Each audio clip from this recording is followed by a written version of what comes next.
O objetivo dessa operação é aprofundar umas investigações sobre o desvio de recursos públicos de cotas parlamentares. Queria entrar nesse ponto, né? Segundo o que disse a Polícia Federal, de acordo com as investigações, agentes públicos, servidores comissionados e particulares teriam atuado de forma coordenada. Eles teriam ali uma forma coordenada de atuar e para ocultar verbas públicas. A cota parlamentar é um valor mensal que o deputado recebe para custear as despesas do mandato dele, né? E a suspeita da polícia no processo é que uma empresa de locação de carros que foi contratada pelos deputados e paga por meio da cota parlamentar continuou recebendo dinheiro mesmo depois de ser dissolvida, mesmo depois de acabar. Ela continuou recebendo esse dinheiro.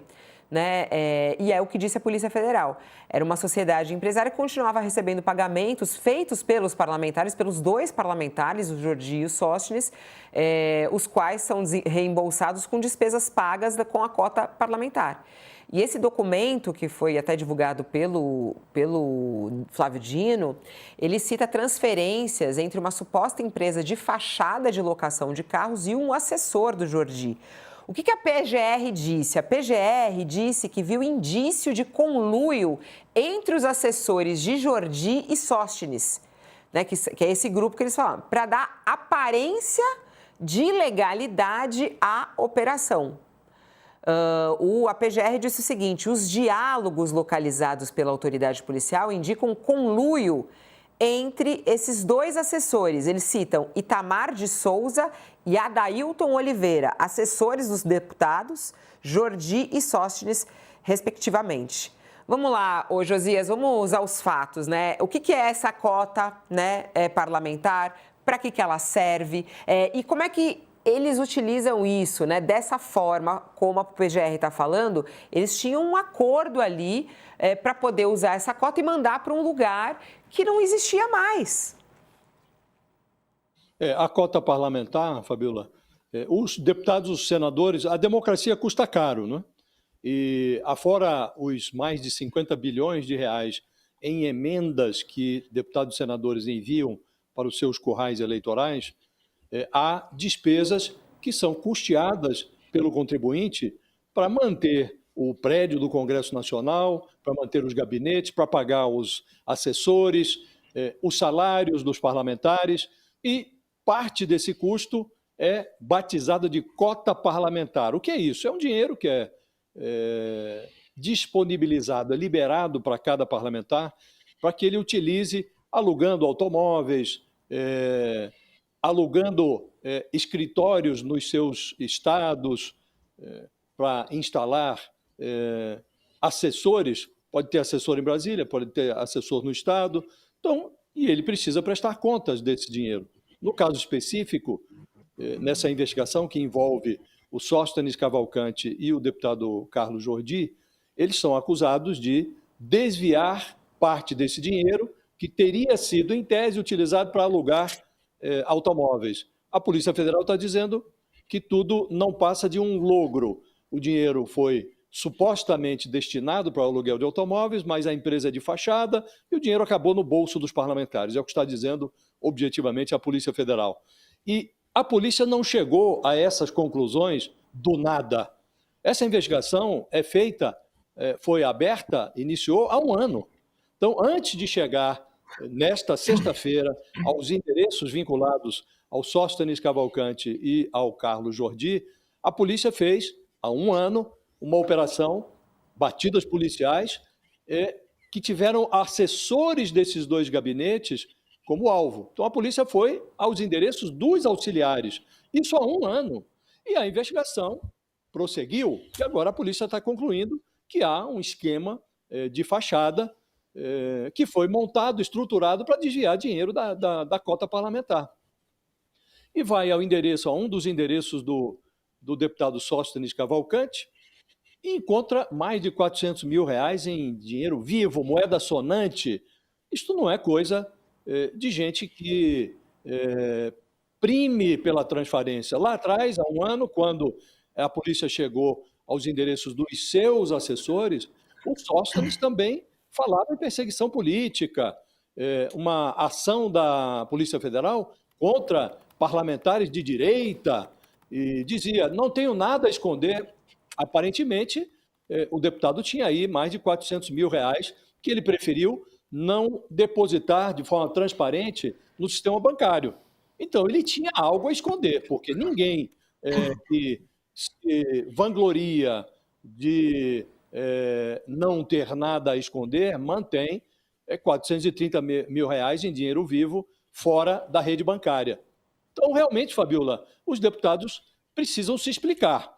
A investigação é consistente, foi inaugurada há um ano, está sendo realizada no foro adequado, que é o Supremo Tribunal Federal, e os elementos recolhidos pela Polícia Federal justificaram as batidas de busca e apreensão que a polícia realiza nesta sexta-feira. Então, está tudo dentro segue o manual.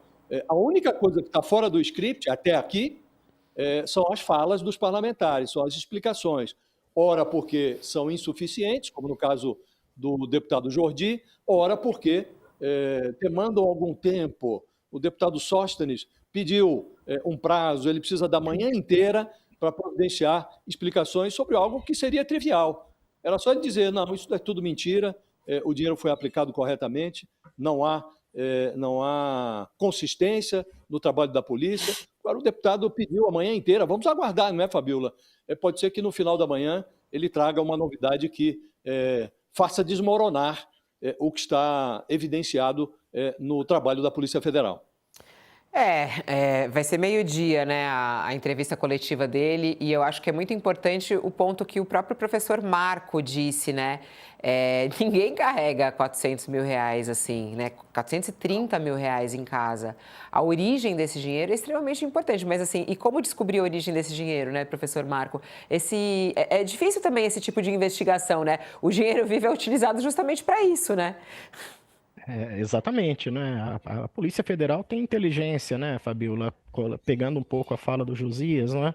E na medida em que essa investigação ela não é recente, né? Ela já dura um ano e tem precedentes, né? Ou seja, quantos fatos semelhantes a esse não foram elucidados depois, né? Então, vamos esperar, mas eu estou curioso também para ouvir aí a fala e os esclarecimentos do deputado Sóstenes. Agora me lembrei uma coisa, né, Josias, Fabiola, Dr. Walter, né, quando o deputado Jordi falou que era aniversário da filha dele hoje, né, logo hoje, parece que essa questão também do dia virou uma espécie de tônica de vitimização, né? Há um tempo atrás houve uma operação lá no dia 22 e aí perguntaram por que 22? Não é só porque é o número do PL. Então, as justificativas soam de certa forma, a algo que tenta desviar o fato principal, mas acaba sendo objeto de piada, infelizmente, né? Então, o que se tem agora é vir a público explicar, ou seja, nós somos um país republicano, como bem colocou o Dr. Walter, nós somos uma democracia, não é? E é bom nós lembrarmos, né? Só na democracia é que é possível saber que existe corrupção, investigar a corrupção. Se não tivéssemos uma democracia, isso não viria a público, não é? Então, os parlamentares eleitos democraticamente têm o dever democrático, não de espernear, tá? Como disse o Dr. Walter, mas de vir a público e dar a sua versão, tá? E obviamente que a decisão judicial que vier depois é parte do script, é parte da regra do jogo, é parte do processo. Decisão importante aqui, e é isso também que eu quero apontar e entender com o professor Walter Mairovich, que é a determinação do Flávio Dino, né? Voltando nesse foco da democracia, o cuidado quando se trata de deputados eleitos pelo povo no processo democrático do Brasil, né? E isso é muito importante. O ministro Flávio Dino determinou e decretou quebra dos sigilos bancários e telemáticos, né? Telefônico, eletrônico, tudo, dos deputados Sóstenes e também Carlos Jordi. Pelos últimos anos, desde 2018 até 2024, né? Por todo esse período, desde 2018 até 2024, que é o período justamente que eles foram eleitos. As quebras de sigilos foram decretadas na mesma decisão que autorizou os mandados de busca e apreensão. Eles foram alvo em suas residências, né? No entanto, ele não fez busca e apreensão nos gabinetes parlamentares. Na decisão, Flávio Dino cita o pedido da PF e o parecer da PGR, que a gente já leu trechos aqui para você. E o ministro Flávio Dino aponta na sua decisão que as apurações identificaram indícios robustos sobre o envolvimento dos investigados em supostos desvios de dinheiro de cota parlamentar. O Flávio Dino diz o seguinte na sua decisão, abre aspas, o pedido da Polícia Federal, amparado em relatórios de inteligência financeira do COAF e nas diversas conversas extraídas de celulares dos investigados, revela a existência de indícios robustos, bem como demonstra a forma imprescindível de medidas requeridas para a continuação da investigação, para a continuidade da investigação. Vamos lá, professor Mairovitch, quais são os cuidados que devem ser tomados ao fazer esses pedidos, a quebrar sigilos de parlamentares? Isso, de alguma maneira, pode ferir a democracia ou não? Né? Com esses documentos, Flávio Dino tem segurança de tomar essa decisão, professor? Sim, a decisão é corretíssima. Por quê? Porque respaldada em elementos, em indicativos. O que é um indício? A expressão tem origem italiana de indice, que é o dedo indicativo. Indício é o que indica, é o que mostra. Ora, o próprio ministro Flávio Dino disse que os indícios, os elementos de prova são robustos e aponta conversas telefônicas, relatórios do COAF, que é a agência de inteligência na área econômica. Então, ele mostra na sua decisão, que é fundamentada e precisa ser fundamentada, ele mostra que não é uma decisão arbitrária, mas é uma decisão baseada em elementos trazidos pela investigação. Então, não há não há que se falar em precipitações do Flávio Dino, de interesses políticos, de perseguições, porque, para começar, foi a polícia que levou ao ministro a prova, os indícios. Então, ele não provocou nada. Qual é o interesse algum? Ele simplesmente decidiu diante daquilo que foi apresentado. Não vejo aí, eu vou usar a expressão de novo, nenhum indício de ilegalidade, de abuso, de arbítrio. E volto aí ao ponto, Fabiola, em que você levantou, né?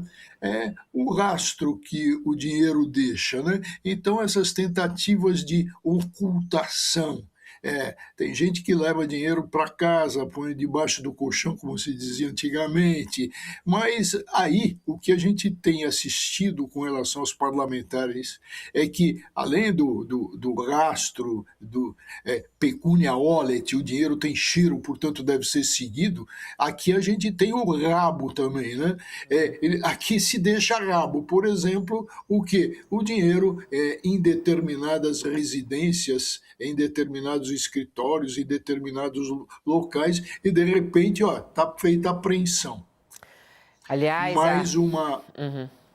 Não, pode falar. Mais uma coisa que precisa aquele que tem a posse ou que tem a detenção do dinheiro, precisa explicar de onde vem, né? Os investigadores falaram que eles descobriram o dinheiro, encontraram o dinheiro na busca e apreensão no apartamento utilizado pelo Sóstenes em Brasília, dentro de um saco preto, né? Segundo os investigadores, o valor em espécie, R$430 mil, estava dentro de um saco preto, dentro de um armário, no flat que é usado pelo deputado em Brasília.